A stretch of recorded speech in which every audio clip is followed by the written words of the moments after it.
Good morning. Welcome to the Premium Public Video Forecast discussion for March 7th, 2025. This is the first Premium Public Video discussion in meteorological spring. And with that, of course, we have a couple of things we have to cover this week for this weekend. And unfortunately, one of those things is in my opinion, a bad idea. Spring forward. That's right. Move your clocks forward an hour. Lose an hour of sleep so you can gain some sunlight in the evening when you're not really doing much of anything anyway. Yeah, makes sense. But we'll discuss what you should be doing along with ruining your sleep and moving an hour ahead that are very important for your home. You should be checking this anyway, regardless of when they're moving the clocks back or forth. Also, we have a spring weather pattern developing. Yes, warmer weather is on the way. It's going to be a bit chilly this weekend, but don't worry. We're going to be seasonably chilly. But no major storms are on the horizon, which is certainly some good news. So let's dive into the data. Now, first of all, as we discussed, here is our spring forward. Now, it's going to be Saturday night into Sunday morning, so 2 a.m. Sunday morning, March 10th. You will have your clocks move forward 1 hour, in which, therefore, when you wake up, it'll be an hour later than it should be. But the good thing that you should do is, hey, do a fire drill at home, right? Make sure that your alarms are working. Make sure your batteries are working for your smoke and carbon monoxide. Carbon monoxide is very, very important, okay? Because that is a silent killer that can lead to some serious issues, can literally kill you. Okay, so it's important to have those detectors. Test and replace their batteries for your NOAA weather radio. I got one sitting right here. I've had various NOAA weather radios since I was, 8 years old. Right, it was probably one of the best birthday gifts I ever had. I was all excited. I thought I was getting this mystical, powerful, unique radio that no one ever has. And I just sat there for hours listening to the forecast discussions and whatnot. But in reality, it's pretty inexpensive and a great tool to have, even when you don't have a chance to listen to me. Hey, look, the watch or warning goes out. And of course, just make sure you have a discussion with you and your family about what to do if there is a fire or anything of that nature. So it's always a good time to have that discussion while you're waking up half asleep because you lost an hour of sleep. So there you go. And also, by the way, model guidance is also delayed by an hour because we adjusted the clocks and moved it away from standard time, which is what everyone should be in anyway. But I think you get the idea of where I am on this whole moving the clock and spring forward thing, just a little bit, right? So what about the weather pattern over the next 15 days? Well, there's a lot of talk about the polar vortex splitting and colder weather on the way. But in reality, that's not happening. I warned you guys that wasn't going to happen, despite some individuals out there in the weather world talking about the potential for nor'easters and whatnot, and trying to pull off weather patterns from the 1960s and whatnot. But in reality, what you have here in this setup, yes, it's somewhat split. It's very severely stretched, that is for sure, right? There's no doubt about that. But your focus is really over Europe. And again, this is where you can't take a rule and then just try to shoehorn it into every weather pattern. You have to look at the whole weather pattern as a whole, look at how everything's interacting with each other. This is basically called chaos theory, where you can't just assume that just because you drop a water droplet in one location, that's always going to go into that location. You have to understand how the weather pattern is evolving, what's going on with the tropical forcing. So this signal here over the next 7 days would suggest, yeah, we have a trough dominating the central part of North America, maybe pushing into Quebec. Notice the positive tilt notion of this. See how it's kind of spread this way? That's a really important signal when you start to push that down into the lower portions of the atmosphere at 500 millibars and so on and so forth. Meanwhile, you have your much stronger circulation over here. So most likely your polar and Arctic air masses are going to be focused up in this region. Then you move forward and we look at 10 days out, everything starts to consolidate. You could, if you're just looking at the 10 to 15 day forecast, you could make a case for maybe a backdoor cold front potential out here in mid-March, and you can't rule it out completely. But your dominant influence is clearly from the Pacific and the Gulf Coast here. And then you move 15 days out, and well, we're at that point towards the latter portions of March where your polar vortex is consolidated significantly over Eurasia. You have more of an influence from the Pacific, okay? You could make an argument for a weakness here over the eastern United States. I'm not arguing that, but your source regions are completely separated from the Arctic, okay? And this is also the time period where your polar vortex weakens steadily because you're getting more direct sunlight on the Earth, and especially on the northern hemisphere. And so as a result, your stratospheric anomalies start to minor out and your polar vortex starts to weaken and you lose the influence. So what is the dominant influence as we move forward? That's going to be the tropical forcing. Now, we really can't say La Nina or El Nino at this point, as that state continues to kind of fluctuate around neutral.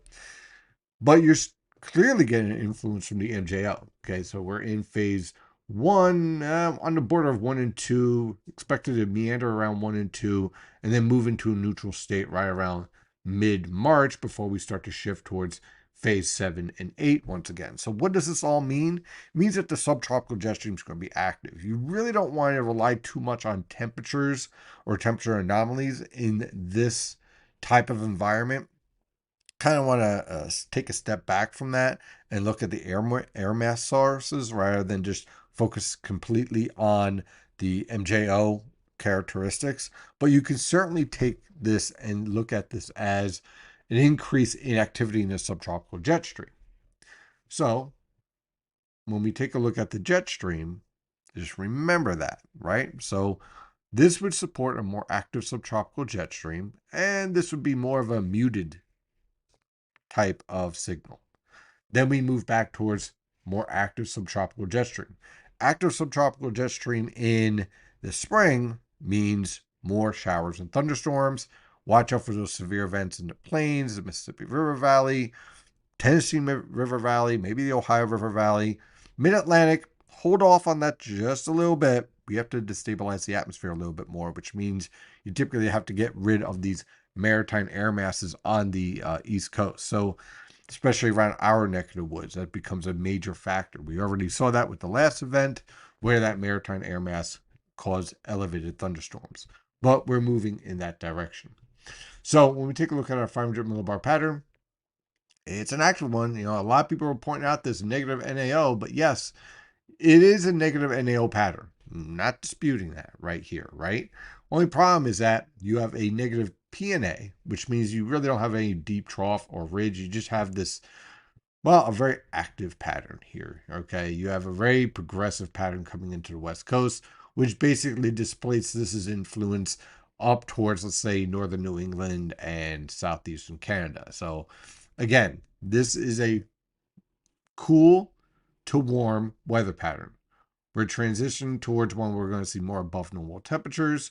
One thing to note, though, is that notice the ridge axis is off over the western Atlantic here. So this would suggest to me more of a low pressures tracking up towards the Great Lakes, and then cold front swinging through with the potential for some heavy rainfall events. Maybe a secondary wave of low pressure along the cold front, enhancing that rainfall. Not so much severe thunderstorms, but certainly the potential for where it's dry, and then we get that one day we get 1 to 2 inches of rain, and then dry again. So that's typical of spring that I think that we're moving towards. And as we move forward and we head towards April, that's where we have to start to watch out for the potential for backdoor cold fronts and stuff like that.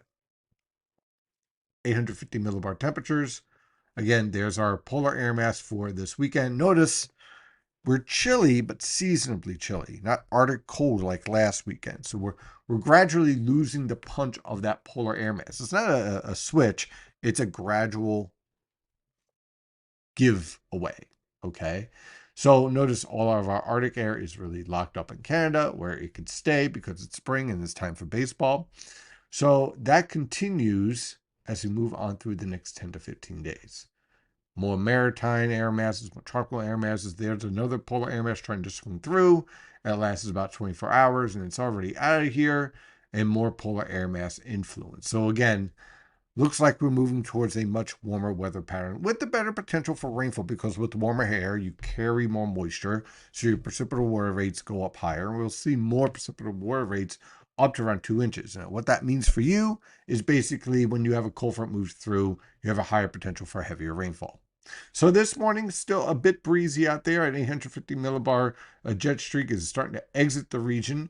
We have temperatures ranging from the lower to mid 30s over much of the northern interior, a few 20s mixed into the highest elevations. In the suburbs, mid to upper 30s, and in your urban areas and along the coast, generally upper 30s. That northwesterly wind's giving a little bit of a bite, though, gusting at times between 20 and at most 30 miles per hour, which is going to reduce your temperatures or how they feel more like in the upper 20s to lower 30s. So you're definitely going to need a jacket this morning if you don't have one already. On the radar and surface map from WeatherTap, you got a series of troughs moving through. Again, you might see an isolated rain or snow shower late this evening, I'll say around 10 p.m. But for the most part, we're just dealing with a lot of scattered cloud cover around the region. And any snow or rain is going to be less than 1/10 of an inch. So not really adding all that much. And that snow, it won't accumulate on many locations. And if you do see any type of dusting, it's going to be your highest elevations, the Poconos, Catskills, stuff like that. On the infrared satellite picture, there is our progressive satellite picture. Look at this. All of the shortwaves in the subtropical jet stream moving west to east, all your shortwaves in the polar jet stream moving west to east. And we have a little bit of lifting, but not any type of strong organized storm. So I'm not expecting anything over the 7 days that would support that. On the water vapor satellite picture, again, it's basically the same story here. Overall, we got a nice little ridge over much of the eastern United States with short waves in the subtropical jet stream undercutting it. And there you got another upper level low in the polar jet stream lifting up through the Canadian Maritimes. So how does this look like in the upper level winds?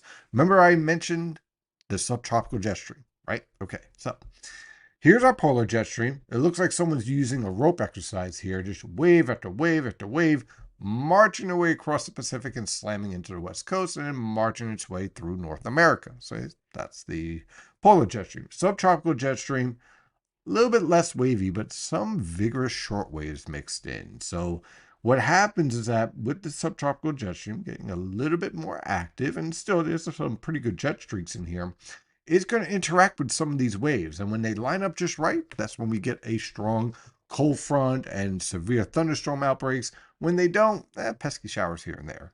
So this is going to keep on shooting along short waves. And then this is going to wave its way through North America. And how they interact will determine whether or not we get a strong cold front and severe outbreak, or we just get a few pesky showers. And that is going to be the theme as we move on through at least the first half of spring. We'll see how the evolution of the subtropical jet stream develops as we look to see whether or not we actually get a warm neutral event or an actual El Nino. I'm leaning more towards warm neutral, but we'll keep an eye on it. That, of course, is going to have impacts on tropical forecasting, but we'll get to that at a later point. In terms of the low-level jet that is part of the 850 millibar jet stream here, this is why it's breezy this morning. Once this exits the coast, we start to calm down. And overall, I mean, not a bad weekend at all. Yeah, it's going to be a little chilly, but nothing that is too out of the norm for what you would expect.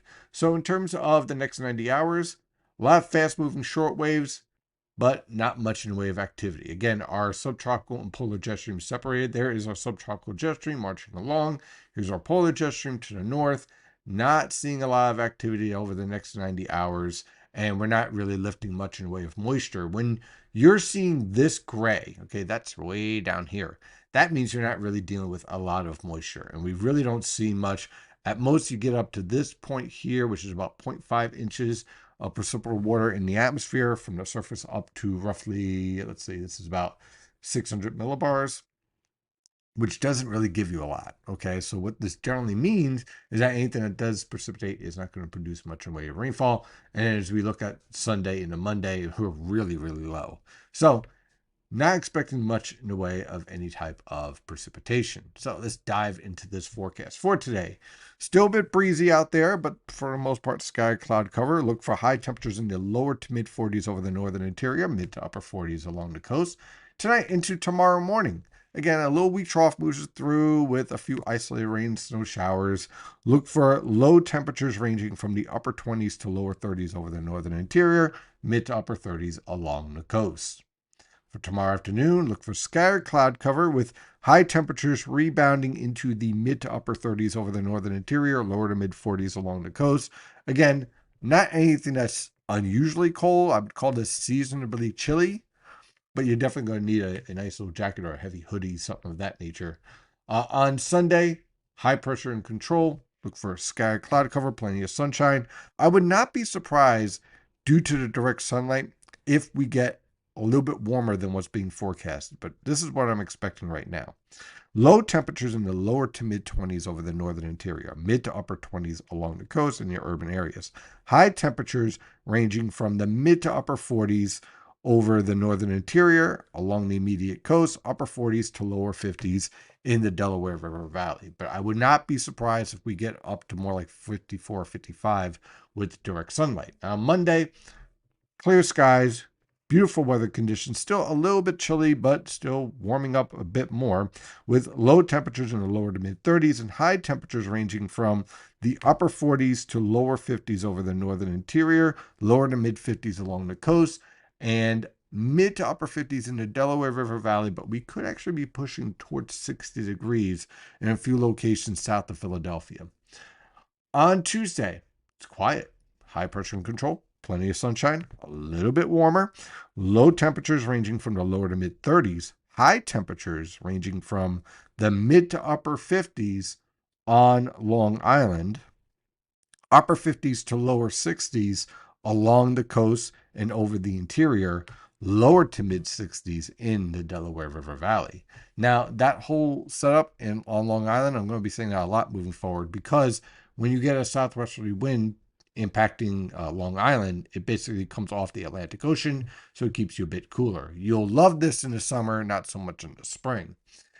In Wednesday and on Thursday, and really we can continue on through Friday, but we'll focus on Wednesday and Thursday right now. High pressure will be in control with scattered cloud cover, beautiful weather conditions. Low temperatures on Wednesday will range from the lower to mid 30s over the northern interior, upper 30s to lower 40s along the coast.